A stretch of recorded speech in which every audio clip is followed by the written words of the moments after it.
Hello, everybody, and welcome to the Fight Insight podcast. I'm your host, Timmy B, here with, of course, the UFC veteran, my friend, and co-host, Brian Bam Bam Barberina. Let's go, Timmy B, hit it. Ladies and gentlemen, this is the Fight Insight podcast. Our guest today is a 43-fight veteran, the former World Series of Fighting / PFL welterweight champion, and a UFC and Bellator title challenger who currently can be seen and heard on the most excellent podcast, Jon Fitch Knows Nothing, which is a total lie because he knows a hell of a lot. That's why he's here. Go watch that right after you watch this podcast. He brings excellent thoughts and analysis on the fight game and the world in general. And Bam Bam, I always say, like, you should never agree with someone 100%. I agree with this guy like 99% of the time on his takes. So I'm happy to meet him. He's a strong voice in the recently resolved UFC Antitrust Lawsuit, or is it resolved? I don't really understand. Ladies and gentlemen, please welcome the MMA legend, Jon Fitch. What's up? What's cracking? How's it going? Boom. What's up, dude? Good, How are you? Good. Oh, excuse me. Good to have How are you, you, my friend? Doing good. Look at you. And, had our first open house over the past weekend. Trying to sell the property over here.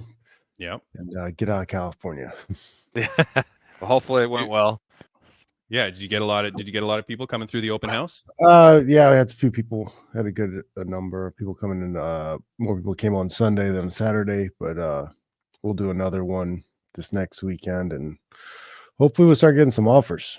Are you holding for offers here in Toronto, Canada? The market has been so hot that one of the strategies is you hold for offers, so that way everyone forces to bid at the same time, and you started bidding more. No, they will ask offers to be in by a certain day sometimes. Yeah. But yeah, so far. But you'll take an offer today if someone gives you one. If it's the right offer. If it's the right offer, yeah. But if they offer me what I'm asking today, yeah, it's done. Yeah. Nice. Well, look, has anybody put in an offer and said, "Look, I want it, but I also want Jon Fitch to sign all the walls"? You know what I mean? Like, is that part of the offer? Well, I mean, I painted all the walls, so it's kind of the same. It's like a Jon Fitch masterpiece. Yeah.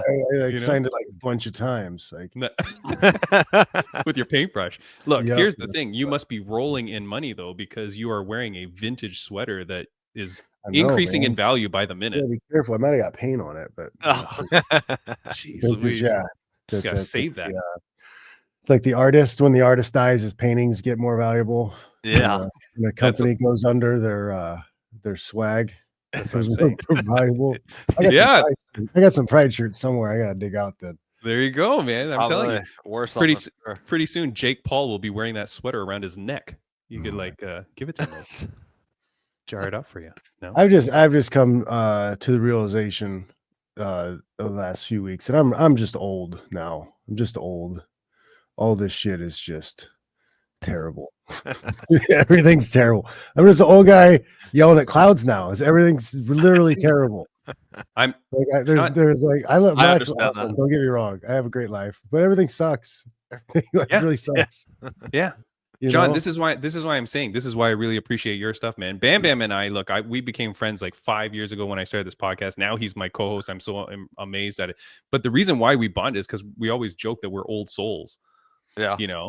But this is why I like your stuff, because oftentimes I'm watching your thing and your takes on things, it's very similar to mine all the time, like getting really angry at stuff. And I'm like, yeah, this bothers the shit out of me too. It's just, it's so much just like I say it because you say Jake Paul, but it's like, yeah, I know that got you. That's what fight fans today think is fight. Is a fighter. It's fighting. Yeah, it's not. It's gross. It makes you almost like not want to say you're a part of it. Yeah. Like, I don't know nothing about combat sports. Don't talk to me about anything. I don't want to be involved. I don't want to be involved. It's nuts, man. Yeah. Well, that's why our podcast happens, is because pretty much every week I just talk about conspiracies and stuff, which I'm going to get to a bunch with you. But look, here's the thing. way back on episode 194. This is episode 215. So 20 weeks ago or so, I had Heather Jo Clark on the podcast because I saw that she was quoted when they started talking about the UFC antitrust lawsuit. Mhm. And she came on to give me her thoughts about it and explain it to me. And it really helped because I had a lot of preconceived notions about things. I had different feelings, but she really helped explain it in a good way. The day after we record our podcast, that's when the settlement went through. It's finally been approved. You've been a big voice behind it. You've been strong behind it. I want to ask you, though, first question. Why is nobody talking about it? It's nobody wants to make UFC mad. Nobody like the guys that own the UFC is a very large, powerful company. And if you want to be in front of a camera or make money through entertainment, like you can't piss them off. Yeah, it's not just the UFC in general. It's their partners and It's who owns them and everything else they own, and what are they trying to get accomplished and what are they doing? You know, yeah. But why? It's, And does that it's include the very media? weird. What's that? And does that include the media? Because why, when the story I think breaks, so, because the media gets credentials pulled. They get, they get fighters told, they get told fighters told not to talk to them. Hey, don't talk to this company, don't talk to this website, don't talk to this journalist. Like, we're not on good terms with them. So they have a lot of power they have a monopoly. They monopolize an industry. So like they do whatever the hell they want to, and people have to walk on eggshells around them or they'll be punished. right?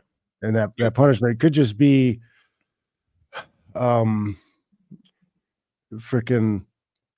oh, he's not ready to fight. He doesn't really want to fight. He's not taking fights seriously. They're just talking shit about you with you not around, and just push narratives about you. And you were one of the starting guys for this lawsuit, is that right? One of the original I know there guys, was yeah. a small group of you, but you were one of the originals. Yeah, one of the original guys. Kingsbury, Nate Quarry, Kung Lee, myself, Jimbo, who passed away, was also involved. Okay. In it. Javier Vasquez, too. But I was probably the most active at the time when we filed the suit, because Kung Lee was kind of on his way out. But yeah, I was there in the beginning. The lawyers came. I met Rob Macy from the MMAFA years before. It was like 2008 was when UFC cut me for the video game thing. When I wouldn't sign the video game agreement, they cut me. The name, image, and likeness, right? Yep, for no money forever. Yeah. Jeez. Yeah. And wait, hold on. That said, Bam Bam, did you sign that? I don't think I've never been in a game, so I don't know. I don't think so.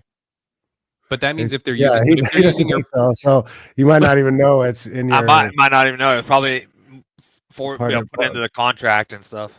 So I probably, honestly, I'm going to say I probably did. Because John, I apologize. That's the way that they would make, like, if they're making a UFC card with Bam Bam's face on it, it would be based off that name, image, and likeness contract, right? Well, they have different merchandising agreement contract stuff.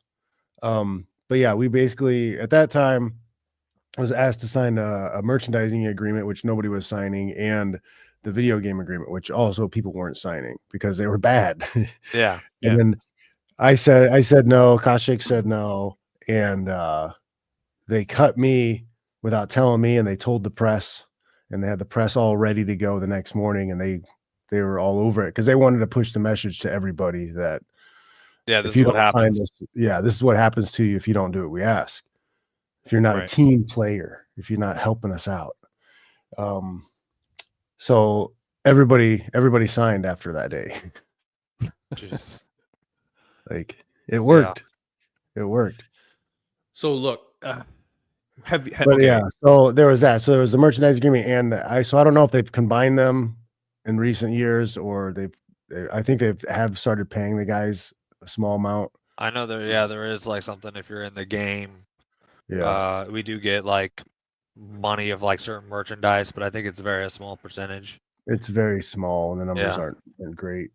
Yeah. Right.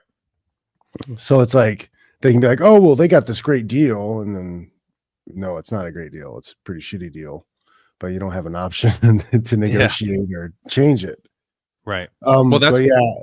So they I don't know if they've changed with how they do that, but they could have it put into the your promotional agreement, maybe, but it might also be separate contract. But okay, so nobody's talking about this. Like, it's a $375 million settlement based off of a 10-year long lawsuit, UFC antitrust lawsuit, right? Talking about how they have, and I apologize. I know that we were talking with Heather Joe, I was talking, and they're calling it a monopsony, not a monopoly, because they're saying a monopoly involves a single seller controlling the supply of goods and services, whereas a monopsony is the single buyer controlling the demand. And so that's what happens, right? So now, so nobody talks about this, John. Like, nobody talks about the lawsuit. Nobody talks about it at all, and nobody talks about the reason that happens, why they own all of the labor, is because they own the belt.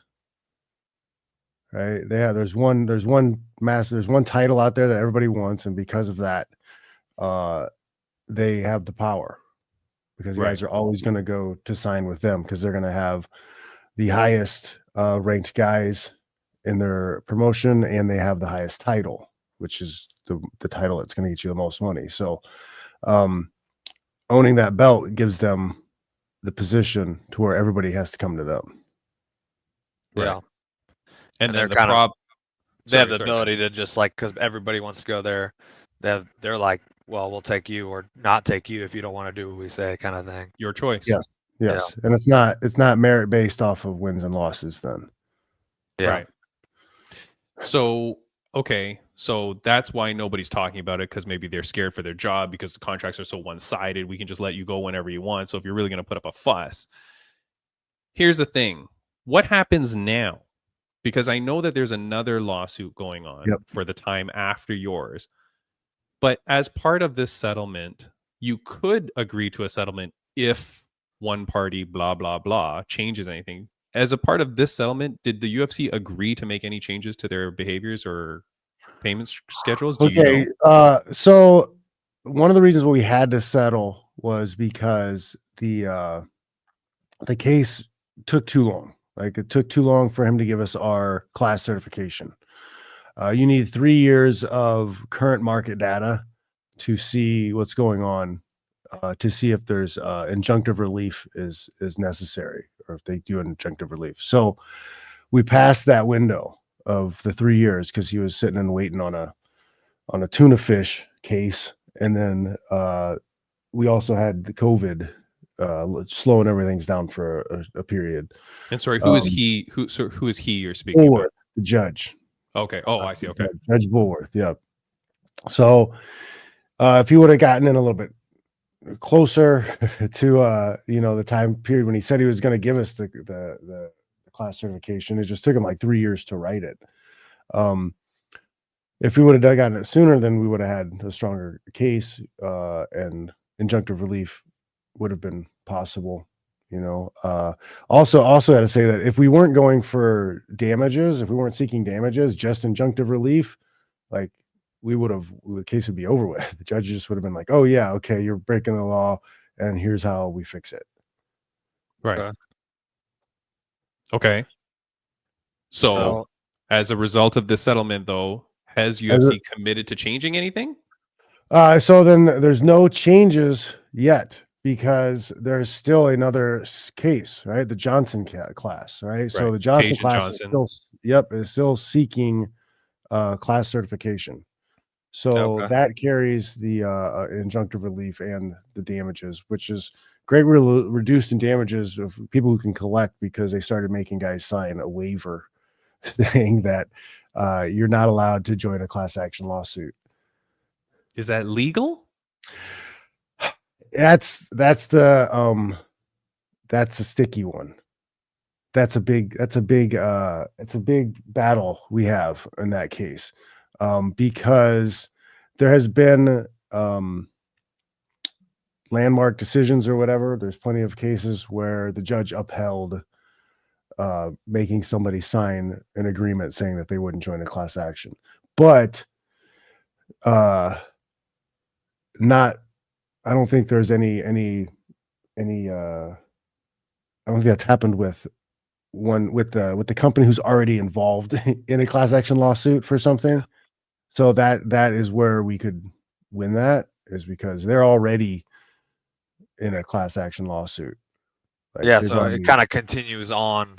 It's like a continuation. So, it's not like a whole new thing. Almost. Yeah, so it's not like they can. I don't know if they can force other people to sign a waiver saying they won't take part in the class action lawsuit if they're already in the middle of one. So I don't know where that's the question. So, but not only that though, Jon Fitch, and you are super knowledgeable. So see, Bam Bam, I got a good guest who I knew was going to know stuff. But here's the thing: I don't think you need everyone in the class action to be a part of the class action lawsuit. Like, I believe my understanding in a class action is I think it only needs one party who says I'm going to stand up for the others. So as long as you have one guy. But it'll mean like there's like or two, it doesn't matter, guys or something like that who aren't under that waiver, right? And it's basically the other guys who did sign it won't be able to collect any damages. I don't know. That seems very. I don't know, man. I feel like that's weird. Like I feel like maybe you could. And it sounds illegal to me that you say. Yeah, I think it feels illegal to say like you can't be the plaintiff in the class action. That already seems illegal to me because essentially that means they could do anything they want to you, and you could never sue them. Well, like I mean, that's the way UFC's been doing things since the beginning. Is you're not even allowed to sue them. You have to go to arbitration. Right. So so you have to go to arbitration first off. Second off, you can't join a class action lawsuit, antitrust lawsuit. It seems fantastic. So but here's my problem though. So you have the lawsuit, the antitrust lawsuit, which, and again, understanding that, hey, if we felt we were underpaid as a result of you having the monopsony over the market, and therefore we could only sign with you because, no one's forcing me to sign with you, but that was the best option. But, based on your funds. And I think I remember at the time, the Bloomberg report was saying that they were only paying out 20% of their profits versus like NBA and stuff. Yeah, it's like 50%. Yeah. Right. Of the profits versus other organizations that pay like 50%, blah, blah, blah. So there was the difference.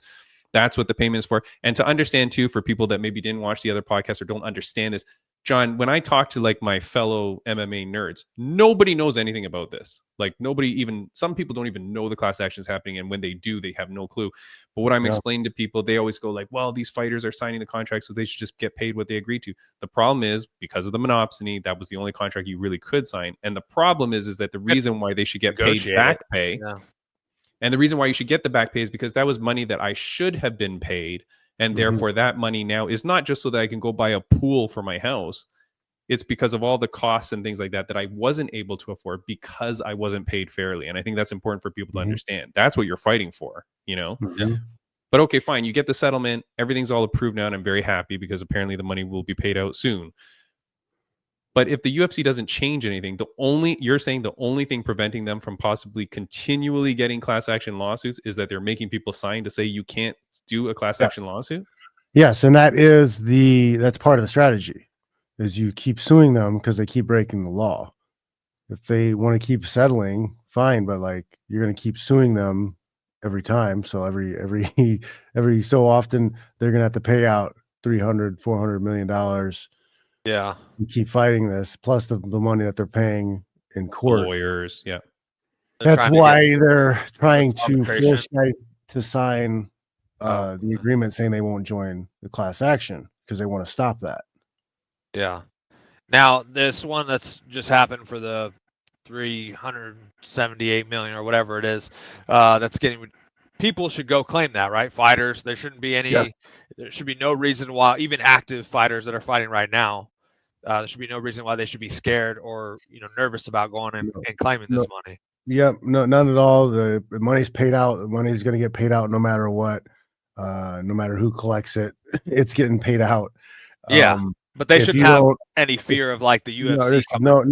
No, there should be no fear at all. You're actually doing them a favor because they're making their lawsuit go away. Yeah. Right. Wait, why would you? It's wild. There are guys who are not. Haven't claimed yet. It's wild. Yeah. But wait, why would you not be scared to claim? What if I'm a fighter? Am I not scared that if Dana finds out that I signed up to take my money, that he's going to negatively imply something on me? You shouldn't feel that. You shouldn't feel that, but I know guys will. Yeah, guys honestly do. I mean, I've heard of guys who already do feel nervous. And about that should tell you something right away, guys. You should never. Why would you ever have that feeling about your fight promoter? Yeah, about anything. Exactly. Like that's a major red flag, guys. Oh, what's he gonna do? What's he gonna do to me? Yeah, he's gonna kick me out, cut me. Exactly. Like don't ever be afraid of these people. I fought Amy Maya. Like I should have pulled out that fight that morning. I was dead sick, but I was afraid of what they do to me. Yeah. Well, I fought anyways, lost, and then they cut me. Yeah. So like, don't be afraid of those people. They're garbage. Yeah. But we're in such a weird world, right? And that's one of the things. Like I've been doing this We're podcast. in the upside down. We're in the upside down. Yeah. Everything's backwards. Yeah. Stranger Things, good show. Bam Bam, have you watched it? I have. Oh, thank God. We watched the first season, but yes. So got the reference. It's just everything's upside down. The fighters, right? The promoter's job is to promote the fighter so people know who he is and people pay money to watch the fighter and the fighters fight for belts. And that's how the ecosystem works. But that's not what happens in MMA. It's backwards. It's the promotion will take the guy who's got a big following or has some buzz about him or might have some buzz about him, and they give him the shot because he's going to build their brand, and they build their brand of their promotion up, and then they get rid of him when he stops being useful, and they get a new guy to promote their brand. It's not, their promoters don't actually promote. Yeah, they're not promoting. They're picking and choosing guys who are going to help build it. Yeah. I know you've talked about that. I know you talk about like that the fight game and stuff like that is not merit based, right? And you talk about that with examples of that. I want to confirm because I think when I was speaking with who was it? I feel like it was Charles Energy Johnson. The UFC rankings are not controlled by the UFC. They're controlled by the media. But the media who's controlled by the UFC. Yeah. Yeah. I was going to say. Like, so the media, the people who pick the rankings are media people who UFC handpicked. Oh. Are you sure on that? Like they say like, hey, John Morgan, we want you to be like cast votes. I'm from my understanding, like they're the ones who put whatever head ranking people in charge or whatever. Oh. But okay, but you're saying, but we pick you and then we may give you a little wink wink on who we want to move up or down, but they're not actually controlling what you say, but you're just saying essentially they do a lot of this like controlling without any strings type of thing. Right? It's like hard to like pin it on them. Gotcha. See, you wanted this guy to be a rank higher and blah blah blah. No, but I wasn't attached. Yeah. But like there's definite like influence. There's 100% influence on they don't rig fights either, but they influence the fights. Right? They influence outcomes because they have the matchups. They get to pick who's going against who, and they've got all the data and the info from the UFC Training Institute or whatever. Like so they know your VO2 max and your bench press and all of that stuff they've got on printouts. They've got all that data, and they can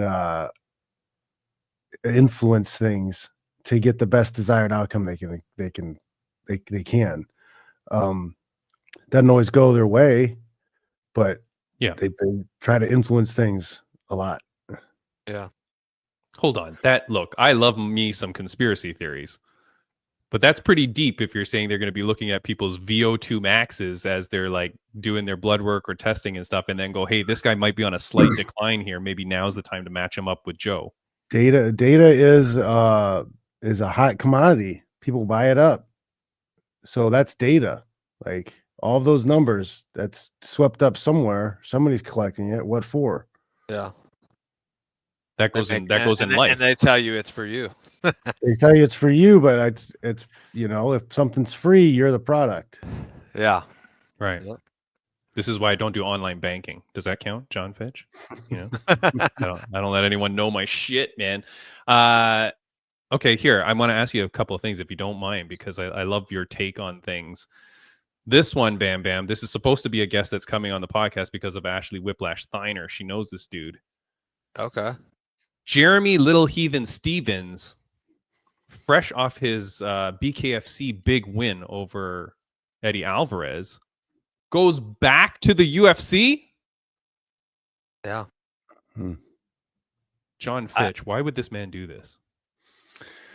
Well, UFC sees that he's got a lot of hype, so they can use that hype to push their brand. And because they do have that company, they control the wages in the combat sports arena. So they're going to be able to pay more money probably than BKFC. And I feel like there's a really weird connection between UFC, PFL, and BKFC. PFL, you think with them? There's a weird. They're both on ESPN. Like I think there's just weird connections. Like certain fighters will go and come, and it's just I don't know, man. It's conspiracy theory heavy, but when you get to a certain level of wealth, there's only a small amount of people with that kind of money. Yeah, very true. But my problem with him going there is like, I feel like when you say leverage him or whatever, I feel like they're just going to use him to lose now. Like they'll use his name to build up their brand and then build up a younger guy. That's what I'm saying. Yeah, so who's he gonna fight? I think he's fighting a young up and comer. Yeah, he has the fight already booked. Yeah. Wait, are you saying because you didn't know, or you're saying that facetiously? He's saying he didn't know, but I seen that he was fighting a young up and comer. Yeah. But I did see today that it's a one-off deal for him, this one.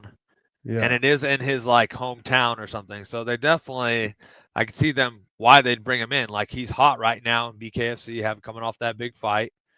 It's opportunity for him to fight in his hometown. Get the hometown crowd so they can push that. Yep. Put him up against young up and comer. Right. He's got a name on him. He's been there, and he's also got the hype of being a BKFC star right now. Like, I can see that. Yeah, it's a good. He's fighting. Yeah, he's fighting a 9-year younger, 29-year-old Mason Jones, who is a 2-time Cage Warrior champion. So yeah, this kid is someone on the up and up, I guess. And he's come, and so they bring Jeremy Stevens in for one fight. Which, if I'm Jeremy Stevens, I'm like, damn man, you went off to make your name, you did some good stuff, and now you're like coming back and like to possibly an unfavorable matchup on a one fight deal. Money. Just that money for that one fight, and just hope it pays off. Where's he going to be on the card? I'm sure he'll be on the main card. Is he fighting a lightweight? Could be a prelim main event. You know what I mean? What weight is this one at? All right, hold on. I don't have producers and stuff like you do, Jon Fitch, so you gotta calm down here. Mason Jones is a lightweight / welterweight. Okay, so this will be a lightweight. It's gonna be somewhere in there, lightweight probably. Yeah. All right. I don't know. I'm not too keen on that, man. I love the dude, Jeremy Stevens, and I liked what he did. I liked what he got, but that seemed funny to me that he was there. This one here, speaking of PFL and the connection, Francis Ngannou. There's a lot of news about him, just people prophesizing or guessing that he's not going to fight again. I left a comment, Jon Fitch, that people got really mad at on some posts, where I said, look, Ngannou should be like charged with robbery because he went to PFL, he sucked away all their money for one fight where he looked like he was going to be the brand and the face ambassador and stuff like that for PFL. He goes in there, takes one fight, no inclination that he's going to fight again for these guys. They've had to now reduce their $1 million prizes to $500K. And this guy, like, you don't, like, before you saw his aunts in Africa wearing PFL shirts and stuff like that and random posts, like he was really being there for the brand. This dude is gone. Yeah, I haven't seen anything from Francis in a while. Yeah, he's part owner or something, like piece of like the company, isn't he now? I don't know if he it's was an like ownership, wasn't he but like no, he wasn't he like the fighter ambassador? He was going to fight for Yeah. pay and benefits and all that crap. Mm. Never heard anything about that.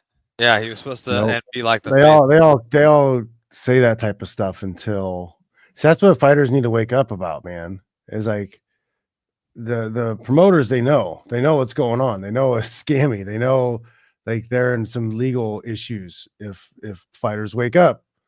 So like when someone like Jake Paul or Ngannou gets in a position where they can leverage talking about unifying fighters or getting people, together, like the promoters quickly address and deal with them, and then they don't hear that talk anymore. Like, when's the last time you heard Jake Paul say some shit about the fighters?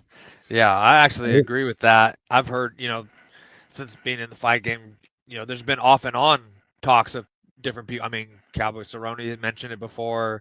Conor McGregor mentioned about doing it at one time, like fighters coming together and stuff, and it just ends up disappearing. And I've always thought, like, okay, it's them. They get a good. They're coating their pockets. Yeah, they're coating their pockets. They get a good deal out of whatever they're negotiating at the time, but then they walk away. Yeah, and it's like so. Anyway, fighters that are listening, like the MMA exists. It's been around for pretty getting close to 20 years, right? Yeah. Like, reach out, find out what's going on, find out what guys are doing. Like, there's people talking all the time. Yeah, and if you got some of these guys like Conor or Cerrone or anybody who's coming forward, be like, oh, I'm going to organize and whatever, and they're not wearing an MMA t-shirt and they're not talking about us, like, they're full of shit. They're just negotiating for themselves. I've definitely, like, recently just started getting information about everything that's been, going on and kind of stuff, learning more about it from them, the MMA and stuff like that. So it's definitely, if you have any questions or looking for any knowledge on it or trying to figure out more what, what's taking place and stuff, message these guys, find out. Yeah. But Jon Fitch, I commentate for an organization out on the East Coast Canada, Fight League Atlantic. FLA 19 happening April 12th. Go check them out, fightleagueatlantic.com. Great place, great young fighters out on the East Coast of Canada. You think everything's beautiful out there, Jon Fitch? Like, everyone's just a nice Canadian living their beautiful life out there on the East Coast. No, these are killers, MMA fighters that are absolutely fantastic. The fights are incredible out there. To those guys that are the young up-and-comers and whatever, they're seeing these stories, but they all have aspirations. They all have the dreams to go to the UFC. What is your message to them? Like, how do they avoid the pitfalls of this, yet still achieve their dreams? Is it possible? Man, yeah, I mean, it is, but there's, you got to be aware that it is an upside down market, and just being good and winning fights isn't enough. You're going to have a social media presence. You're going to have followers and following and trying to move the needle outside of the cage, because that's what these promoters and the big promoters are looking for. You also have these managers now you got to deal with. It's not like the small town mom and pop managers. Now you've got management companies who represent 150, 250 guys. And if you don't have enough hype around you to get noticed, then you got to go through the managers, and you got to get in with the right managers who have the right connections to the right people. And it all gets very like Hollywood to me. And that's just super gay. You got to like kiss Yeah. ass. You got to kiss ass to like go beat somebody up. Like it's unbelievable. Yeah. It's unbelievable the bullshit you got to do just to go and fight somebody and find out who's the better fighter. That's all we want to do, man. Yeah. I don't want to kiss anybody's ass. I don't care. You got a suit on. Like just make the fights happen. Exactly. But I didn't know where you were going to go with that, because I thought what you were saying is you need a social media following, you need to promote yourself and all that, that the management companies can see you, though. Because that too. That too. The management companies, I think, are gonna see you because they're gonna hear about you in the gym. They're gonna, because they got other guys in the gym. And then the smaller events, they're gonna see you, or you're gonna go up against their guys, or that type of stuff. Right. But yeah. So having good media presence will help you get noticed by those managers too. But like it just sucks, because I'm not saying those managers are good people or great to work with, but like there are people who are barriers to entry that you got to deal with. Yeah, right. Absolutely. You definitely have to trying to find the best of the evil, I guess. The good and evil. Like, there's got to be a balance for sure with managers. Yeah. Like he said, if you don't move the needle and stuff, you go to these management companies that have 200 people. Like, are you really going to be they're going to try to find you a fight? Are they really going to be pushing you to these organizations to get you fights and stuff? If you're not moving the needle like they want you to, like, it's just, it's the same kind of thing. Or if they've got somebody in your weight class and they match you up against each other. He's a hot ticket right now. Yeah. So they either keep you away from the guy you need to fight, or they match you up with the guy too soon. Feed you to him. Yeah. It's just, I don't know, man. It's just a different landscape. That's for sure. It's a tough world, man. And the other thing too is, like, you have to be pretty financially literate. Like, you have to understand what's going on now, I think, more than ever, because like what you're saying, even if you do get with a manager or you don't get with a manager, you got to know the business side of things, man. Like, you have to be able to negotiate this yourself or navigate it yourself. And you got to be smart. You can't just be I don't know. I just feel like you can't just be a killer. You got to be smart, Yeah, there's a lot of shit you got to deal with. I was lucky to have pretty good management. Just reading through the contracts and having somebody who can read through the contracts and understands what they're seeing. Yeah. But you got, some managers, they don't even read through that shit. They're just excited to be there. Yeah. Yeah. Well, it's tough, man. I mean, and we know, like, we do speak to a lot of managers and stuff like that on the podcast, and I'm friends with quite a few of them now. And there are some of them that I do really like. And I mean, look, I don't know how they deal with their business side of things, but I do hope that they're good people and that they're caring for people. But in all honesty, nobody cares about you more than you. So what are you going to do, right? You got to look out for yourself. Last question I'll ask you, speaking about deals and contracts, did you see that Amanda Serrano signs a lifetime deal with MVP? Did you see that? No. What? Amanda Serrano. Oh, okay. Do you guys not even know who Amanda Serrano is? Which that's good if you don't, I guess. I don't. No idea. No? Oh, okay. Okay. Well, this makes this conversation better. Amanda Serrano is like the female boxer that Jake Paul keeps promoting and is on like every card of his. But she's like, their superstar female boxer. Okay. She signs a lifetime contract with MVP Promotions. Is it a lifetime? And I'm like, collection? What's that? Is it like a lifetime she's collecting money lifetime? That's what I mean, though. I don't know. Like, why would what you does sign that a lifetime contract? That's crazy, no? Like, for that's anything. crazy. Yeah. Just signed it. That's weird. It's MVPs. So like, yeah, there's like no way out of it. Like that seems like a bad idea. Yeah, right.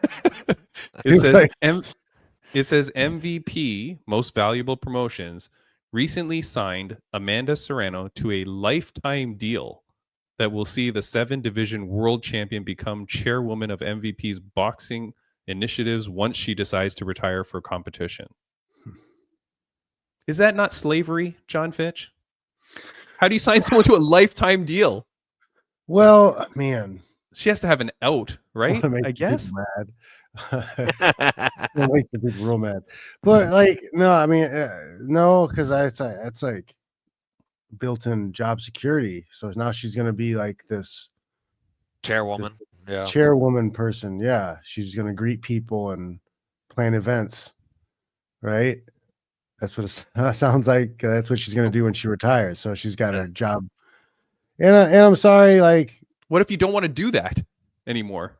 I think it's what she wants to do. I think she's planning her exit from fighting, and now she's making sure she's got money all the way down the road, because now she just has to do her little thing, and she's getting paid. It's not a bad deal. I mean, when you consider what most women make in the fight game, it's probably a decent deal.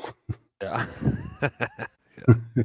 I mean, you hope it is, but if inflation hits or something, like, I don't know, it just seems weird to me that you're signing I wouldn't sign a lifetime deal on my cell phone plan. You know what I mean? Like, I'm going to commit my job. Yeah, but if your cell phone was paying you, though,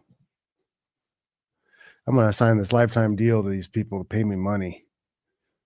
Yep. Just I use the guess. cell phone. Yeah. Just seems weird to me, man. Anyways, I don't know. Jon Fitch, man. It's weird to me that they push things that it just doesn't seem like people want to watch sometimes. Yeah. Well, it's definitely changed a lot. Like the way fighting's directions with this celebrity fights and so much and stuff. Yep, YouTubers. That's why I was getting into bare knuckles a lot. Because it just had a more of a feel like the early feel. Yeah. Yep. But then now it's getting some famous people in the crowd and stuff, and I'm just like, come on. Yeah.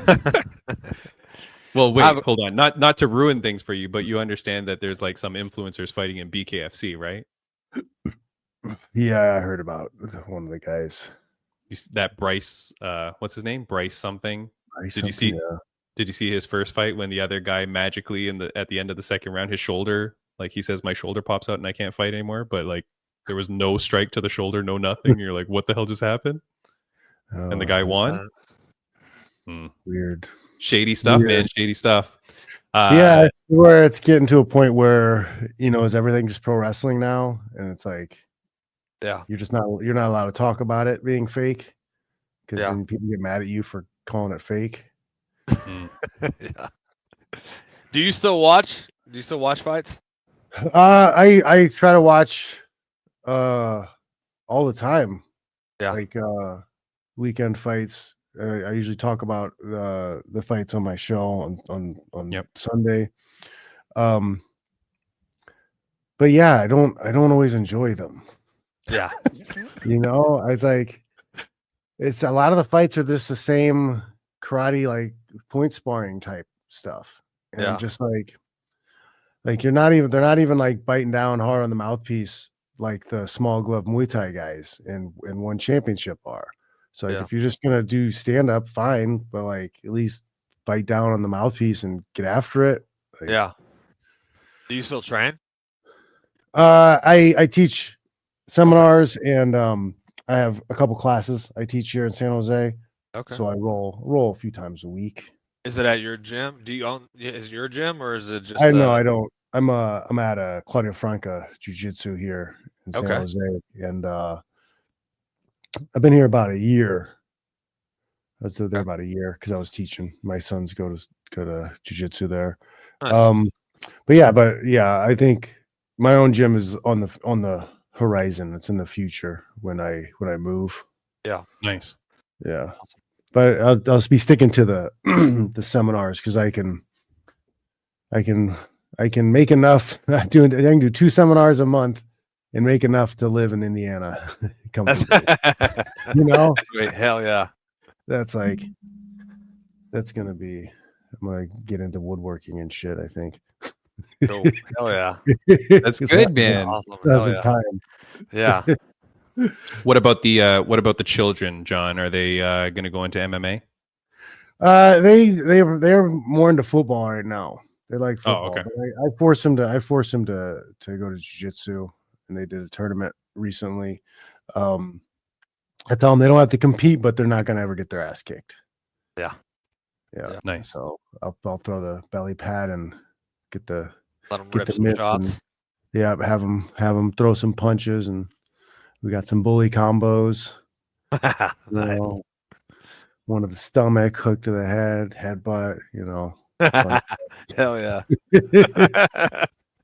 It's the way, man. It's the way. Jon You Fitch, just man. gotta know something, because the kids today, they're a little soft. Yeah. And then they're a little soft, and then you got some hard ones out there too, who take advantage of the soft ones. So Yeah. Right. Yeah. I feel like, just like in everything, like the divide between the two sides is getting larger and larger. Like what you said, like whereas before you might have a few in the middle, a few tough ones, a few soft ones, whatever. Now it's just like everyone's either super hard, super soft. There's like no medium anymore in anything in the world, right? Like whatever you want to talk about. Yeah. Politics, religion, blah, blah, life, like whatever. Everything. It's just two sides, two hard sides. So it's crazy, man. Like the world is a bad place, but we have Jon Fitch Knows Nothing on YouTube. Go check that out, because that's a good show, man, and it keeps you grounded. I'm telling you. I appreciate your show. Your show is not influenced. You're not being bought. Nobody's telling Jon Fitch what to say. Nope. I'm getting kicked he off on wants. stuff. Yeah, I'd say I'm in a comfortable position where I say whatever I want to about it, whatever I want to, just because I don't have any fear of, oh, somebody might get mad I said something. Like I don't really see anybody unless they call me. Yeah.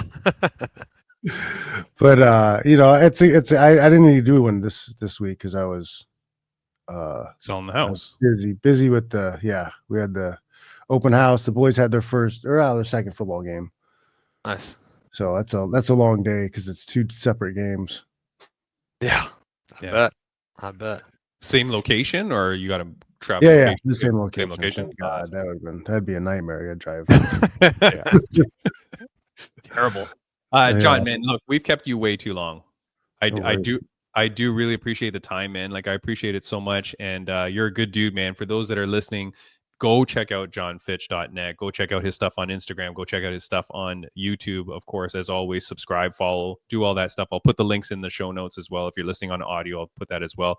But John, anything that you want to say to fans, viewers, and listeners that are hearing you now? Just check out the website. Hit me up for seminars and whatnot. DMs are probably the best way to reach me, because I got an email up that I haven't checked that company email for a while, so I'm probably better off DMing. Nice. But that's about it. All right. For any fighters who aren't already claimed and everything, where should they go and claim it? I know, but UFCclassaction.com will be the website to go to. You can sign up. Make sure you're leaving your name, number, your home address, email address, right? All that contact info, so they can get a hold of you. Don't just leave your name. Yeah. Awesome. And no fear. If you're a fighter out there and you've got money coming to you, we're talking like what, John? Get your money. 13,000 a fight is what I heard, or something like that. It's about that. It depends on who all claims in the end, because the money stays in the pool. So if you're not claiming your money's going to go to everybody else. The leftover money that doesn't get spent, it goes to your favorite podcast, or where does it go?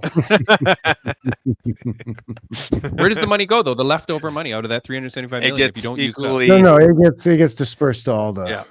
There'll be a cutoff date, so all eligible fighters need to be signed up by that cutoff date, and then after the cutoff date, whoever's in is in, whoever out is out, and then the money will get distributed to all the guys who are in. So that makes you guys even better people than people already think you are, because legitimately, if people didn't sign, you two would get more money. But here you are telling people, come get your money. Yep. God, straight to heaven for both of you. That's all I know. That's what I'm saying. Jon Fitch, one last question before you go. I just want to ask you something I ask everybody that comes on the podcast. It's a question that my mom used to ask me almost every day of my life growing up. I want to ask you, Jon Fitch, on a scale of 1 to 10, how happy are you? How happy am I? I guess a 7. Like it. Pretty good. Anything you want to say about that 7? Oh no, it's as soon as I get the house sold and relocated, it'll be up there 9, 10. Oh, so that's giving you a little bit of stress. Just got that on your mind. It's just a lot of stuff going on. I got a bunch of stuff in my garage that doesn't belong here, and moving in general is a pain in the ass. It's just stressful in itself. Yeah, it's I'm getting rid of most stuff though because I don't want to move stuff across the country. I got to figure out how to get my truck across the country. Yeah, I got a little baby girl on the way too. Oh, awesome! Oh, congratulations! So that'll be coming up too. Perfect setup. Two boys and then a baby girl. Perfect setup. That's a little stressful because baby's coming like in the next couple months, 3 months, 4 months. Yeah. So I gotta get over there so we can have that baby. Yeah. Yeah. Don't want that in my girl's like, oh, everything's gonna be fine. I feel great. She wants to do the drive with me. She wants to drive from California to Indiana. I'm like, babe, we don't need that on the road. Emergency stop or something. Yeah. Yeah, I got the baby in Iowa. Well, look, Jon Fitch, man, I really appreciate it, dude. You coming on, you're a great guy, man. I appreciate it. I appreciate everything that you did for the community, for the MMA fighters, for the future of what hopefully will come. Good luck to you, man, and thanks for doing everything, man. Because this story needs to get out, man. People need to understand what you guys have done for people and what it means. So, congratulations to you, man. Feel good about that. Good talking to you guys. Really appreciate it. All right, man. Talking with you. Yeah. Hopefully, to have you back on another time. Take care, my friend. For sure. See you later. Bye bye. That is Mr. Jon Fitch. Bam. Good dude. Good dude, man. He actually knew his stuff too. Like we said, like most people talk to don't really know. So it's good to I know he was one of the first, in that first little group who made it all happen. Yeah. Thankful to them. Honestly, I didn't, know a whole lot till up to recently. But the more and more I'm finding out is really thankful for all the work those guys have put in, Jon Fitch, everybody else included, all the work they put in on that, and continuing to help, even moving forward, and this next one's like to help change the sport. Hopefully it does make it better and better for upcoming fighters, the next generation. Obviously it won't probably change in my time, but hopefully after my time it's changed, and it's for the best. I really wish I may have to go back to my legal contacts. We had a criminal defense lawyer that used to come on the show. Sadly, he's passed away now. We did have a lawyer out in California that came on before when we were talking about the Cain Velasquez trial. I may have to reach back out to that guy. He was a prosecutor, but I need to find someone who knows whether it's illegal to make people sign something that says you will not be part of a class action. Like, that's pretty, I don't know, man. That seems really wrong to me. I feel like it's weird. Like, that's like, signing like a waiver of liability, right? You go to Disney World or something and you have to sign something saying if I get injured on this ride, I can't see. Okay, fine. I kind of get that. Yeah. Because like you're taking that risk on your own, but something like that seems a little bit funny to me. I don't know. Yeah, I mean, look, tough. I'm sure the UFC is not doing it wrong. I'm sure it's something, but obviously they're trying to protect themselves because obviously they're going through this lawsuit. So this started happening after this lawsuit has already taken place, and the next one has already been put together. So they started doing it midway through, protecting themselves really, so they're not having to pay out as much and really making it on the fighters. So that's tough, though. That's tough, man. I mean, I don't understand why, and I guess I could have asked John, why is Jon Fitch not leading the second one too? I wonder why it's different people leading the different times. So I think it's because, I mean, I can't speak for him or anything, or that I know the real answer, but I think, honestly, it's because I don't think he's in the second one. Maybe he is. Oh, you're right. Because yes, that would make sense. Because to be in the class action. Well, I mean, hold on. I could find that out. Hold on, I could find that out. To be in it, I mean, to be part of it. My camera's messing up. To be part of it, though, like, you don't have to be part of the actual lawsuit. I mean, I'm sure there's things you can do on the back end, on the backside and stuff, if you were really interested in being part of it and helping it come to a close and everything, and be better and make a real change or something. Sure, I'm sure there's things you can do in the back end. No, okay, hold on. His last fight, Jon Fitch's last fight with UFC was 2013. So yeah, Okay. definitely then it was definitely it was Yeah. So it was after his right. time. So that Yeah. right, because this one goes till 2017 or whatever. So yeah, so okay. Yeah. Look, man, I just hope that everybody's happy and that things go well. But I do hope that, like, the only reason that a lawsuit happens like this is meant to invoke change. Yeah. And the change you're meant to invoke is not to get people to sign something so I can continue doing the same behavior but not have a penalty over it. Like, Yeah. we So want I think fighters to that's what get he paid was saying. more. Yeah. That's what he was saying. I think about they got, because of the delay with the judge and like COVID causing delay as well, like they weren't ever able to get that certain thing that would help invoke Right. change. So The that's injunction thing he said. yeah, Yeah. yeah. So that's part of this next one. It's Okay. already part of this next one. So it's like hopefully something really happens. The reason the judge delayed is because someone got to him, right? I mean, that's kind of the vibe I was getting. And Because that's the honestly, whole it thing, wouldn't it right? Like, I wouldn't mean, be like, you're telling me you're a judge and you don't know that you're up against a time limit, that you should be doing stuff on time. Like, I don't care that there's COVID. You still could have done it. yeah, Or just you never would, know, or I you would, guess. But you hope yeah, not. You hope not, right? of course, of course. You I'm hope, not, I'm yeah, not saying that. Look, yeah. before we get out of here, I do want to thank a few people, like our friends of the podcast update. I do want to say thanks to Rageworks Podcast Network. Of course, always we're on rageworksnetwork.com, that you can find other great audio podcasts such as ours. And if you're listening to us on there, thank you so much. We're thrilled to be a part of the Sweep the League Network and the Refocus Network. These platforms are all about showcasing incredible creators and hosting interviews that inspire. So really thanks to them too. I was just talking to some of the guys that run that as well. They've put our podcast on the different supporter pages, and bam, we have to record in a commercial for them later. We will do that because that's going to air on their shows as well, like a little 30-second clip. So take your shirt off and flex or something. Do something for that. Yeah. What else? Bod. Yeah. What else do we want to say? Look, everybody that we appreciate. Next week on the podcast, I believe we have two fighters. One for sure is Mr. Liam Harriman. He's an MMA fighter turned pro boxer. He won his debut boxing fight a few months ago. I interviewed him on millions.co. And he's going to be having his second fight. So he's going to come on here and we'll talk to him here. We'll have a little bit of a longer talk. He trains with Jorgen De Castro and some other great fighters, but he's a very good young guy looking to do his thing. So congratulations to him. And then somebody else. I really want Talita Alankar. She's a UFC fighter. I interviewed her before her UFC debut. She won on the Contender Series, won her debut, dropped her second fight, but now her third fight is against that girl that strips on the pole, the girl that always does the strip dances and jumps into the arms of Bisping. You know that chick, Vanessa Demopoulos? On a pole. She used to be a stripper or something like that. Oh. But then when she's in the cage, she jumps into the arms of Bam Bam. I could say, Bisping. You've never seen that? No, I've seen it. I've Okay. seen it, but I could not tell you what she looks like, her face. Sure.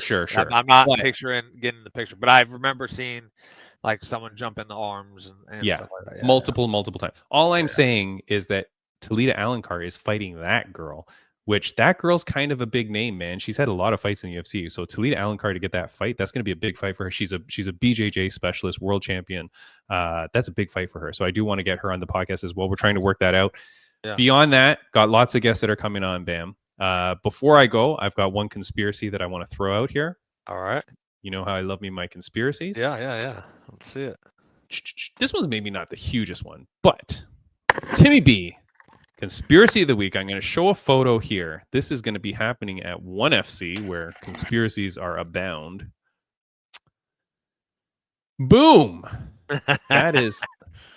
Okay, wait, hold on. What are you laughing at already? This is the picture on screen. Nothing. What are you laughing at, though? Nothing. No. Wait, why are you laughing? Because it's 1FC? No. What? No. Go back to the picture. Let's see. Wait, do you know who these people are, first off? I have no idea. That's probably why I'm laughing. Yeah. Of course not. Okay. This is, I mean, and no offense that you don't know, because of course you wouldn't. Now, it's hard for me to figure this out because, of course, I'm banned from a lot of the 1FC profiles. Yeah, 1FC Thailand has now banned me as well. Hold on. Dang. Man, they block me a lot. I'll tell you that. Jeez Louise. Shatri has not figured out to block me though, so I can still go on here. That's Rod Tang versus whoever that guy is. Rod Tang. Rod Tang. He's like a big big No, Muay Thai which guy. one? The shorter one or the taller? Oh, Rod Tang is the shorter one. Okay, I thought so. Yeah. By about 3 feet shorter. I've heard pretty good at what Muay Thai guy, right? Yeah. He's the guy that fought Demetrius Johnson, right? Yeah. Okay. So that is his opponent. Yeah. In 1FC, they have to make weight and hydration. Yeah. For those on audio only, his opponent there is like literally 2 feet taller than him. Yeah. Bam Bam. Is this two champs from different weight classes, obviously, right? I don't know. I don't know why. Because they're both holding belts, you mean? Yeah. Hold on. Let's see. Bop. The match between Rod Tang and Takeru Sagawa in a kickboxing super fight will be on March 23rd. Takeru Sagawa. No, that wasn't that guy. Who the hell was that guy?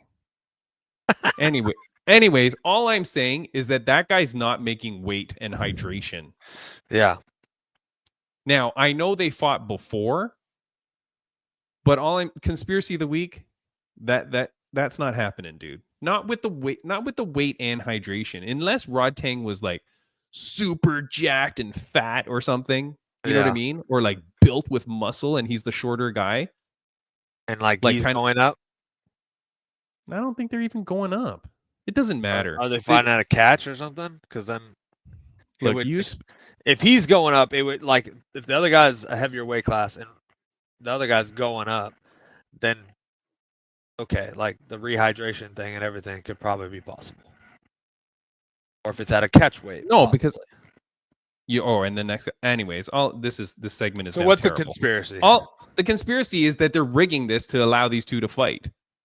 Oh, because there's no way I feel that these two could actually weigh the same / have the same hydration or like the safety level. Past the hydration.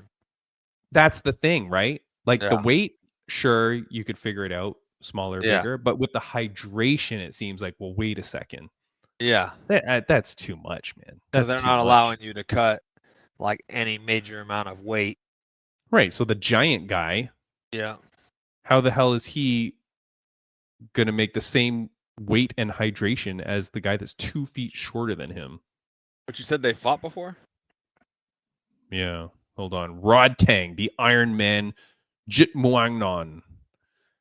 He's fight. I don't know. Maybe this guy's name is Takeru Sagawa. Does it look like that's the name in the back? Oh yeah, Takeru. Oh, yeah. He's blonde on my other thing. Yeah. Okay. They fought before. Yeah, I don't know. Bantamweight fight, 135 pounds.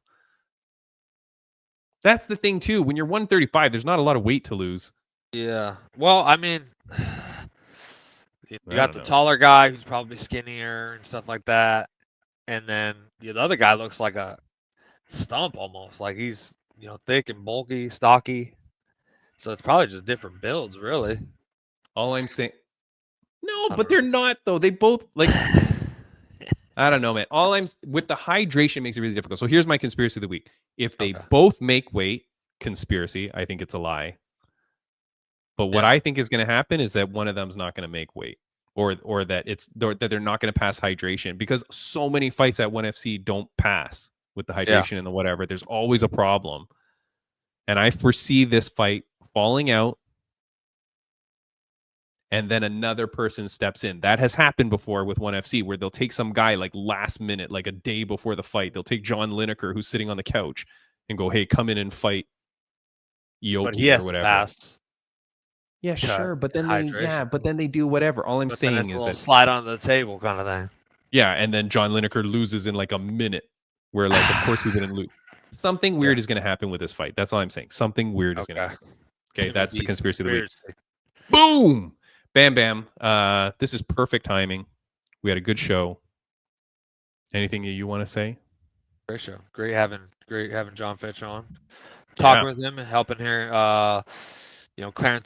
clarifying things up on the antitrust lawsuit, and hopefully, if you haven't claimed your money, you fought in that time period, go claim your money. If you're in the next one, I know you can choose both, so do that. Get ready to be part of the next one, and hopefully there's change for fighters, man. Hopefully there's overall change for fighters and the next generation and everything. I personally believe that fighting has changed a lot, obviously, the landscape, but even still, fighters deserve more. That's for sure. They deserve everything they're putting in, everything they're sacrificing, everything they're, paying just to get to the fight and everything, and then still having to pay for those things.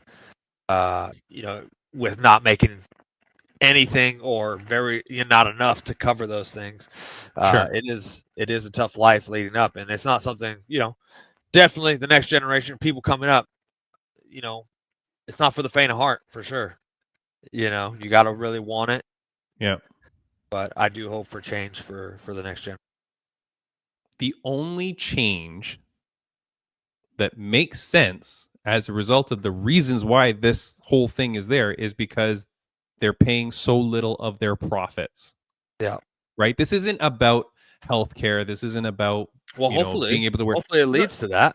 No, I understand, but but bottom line, I feel the bottom line thing is that, hey, you're only paying out 20% of your profits when really you should be paying more of your profits based on other organizations, blah, blah, blah, right? Or other sports. Yeah, but I think there is folded into that is also like, sure, healthcare and benefits and pension, retirement, pension. Whatever. Yeah, exactly. Yeah, I believe that is all folded into this next lawsuit for sure. I understand. And go watch our podcast where we detail the MMA pension that does exist in California that's eligible to any fighter around the world. But here's the thing. What? I could get money. You have to fight. You have to fight as of the date it started. You have to fight 10 or 12 fights in the state of California. Okay. It's California then. Got it. It's a California thing right now. Yeah. It's a legit thing. Anyways, the change we would see, though, should be very quick because it will be once fighters' contracts start getting more, that the fighters all start making more money. So if this lawsuit is going to change anything, it's going to change fighters' contracts. So we should know that relatively soon because people will start saying it, or we'll see it, or we'll hear it. I don't think that'll happen until after this next one's solved. Sure, fine. All I'm saying is, goddamn, some sort of change has to happen. That's the whole friggin' point of this. Exactly. Yes, you are 100% right. And because if the lawsuits continue to happen, like you and John were saying, there's going to be fighters that are scared to be part of it, or scared to put their name forward, or scared to claim their money, and that's not great. So screw all that. Get rid of all that stuff. Just let's make the pay right from the get-go, and then you don't have to worry about that stuff, right? It takes away that stuff from everybody. Last question, Bam. If you get money, do you owe money to your coaches and stuff retroactively? No, you paid them. You paid, well, yeah? You think so? Yeah. I guarantee you. First of all, I guarantee you. Yeah, say it. I guarantee you there's some scuzzy gym owners, 100%. managers, or whatever. 100%. I was just about to say that. For sure, you're going to see like managers or, probably some coaches, gym owners, stuff like that. Yeah. Like, oh, hey, man, you got that, but we were part of that. Yeah, for sure. Yeah. Which, no, like, that belongs to the fighter. Period. There's gonna be a bunch of lawsuits happening because there's gonna be a coach who's gonna go, hey, you were giving me 10% of your purse. Yeah. Now you're getting a retroactive $13,000 for that fight. I want my $1,300. Crazy. And it's sad. Or you're gonna have managers like, I got you that fight. The percentage, whatever. Whatever the agreed upon percentage was. Hell, now you've got kick rocks. Go to the law firm of Bam Bam and Timmy B, and we will defend that lawsuit. Then we will fight. Well, Bam Bam will fight for you. I ain't doing crap. Look, Bam Bam, we're out of here, man. I'll put the links to the lawsuit or to the Cain Velasquez podcast because that's a law-ish one, and then I'll do the one for Heather Jo Clark because that's the other one that kind of really explains what the hell we're talking about today. But aside from that, man, great to have you as always. Great. And we'll see you next week. All right. Fight League Atlantic 19, FLA 19. Go check that out. Bye, guys. Bye.